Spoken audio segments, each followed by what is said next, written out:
বাদশাহ হারুনুর রশিদের কাছে এক লোক একটি চাতক পাখি বিক্রি করার জন্য নিয়ে এল। বাদশাহ দাম জিজ্ঞেস করলে লোকটা বাজার মূল্যের চেয়েও অনেক বেশি দাম চাইল। বাদশাহ জানতে চাইলেন পাখিটির এত দাম কেন, অথচ তার একটি পা নেই। লোকটি বলল, মার্জনা করবেন জাহাপনা। দেখতে সাধারণ হলেও এটি আসলে একটি বিশেষ ধরনের পাখি। এর বিশেষত্ব হল, আমি যখন শিকারে যাই তখন এই চাতক পাখিটিকেও সঙ্গে করে নিয়ে যাই। আমার পাতানো ফাঁদের সাথে এই পাখিটিকেও বেঁধে রাখি।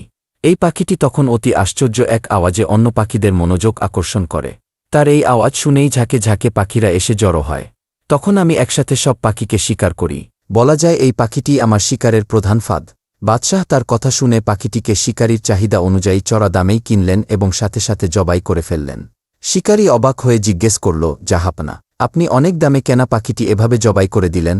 তখন বাদশাহ হারুনুর রশিদ তাকে একটা মহামূল্যবান কথা বললেন, যা ইতিহাসে আজও অমর হয়ে আছে। তিনি বললেন, যে অন্য জাতির দালালি করার জন্য তার স্বজাতির সাথে অনায়াসে এমন গাদ্দারি করতে পারে, তার এই পরিণতি হওয়া উচিত।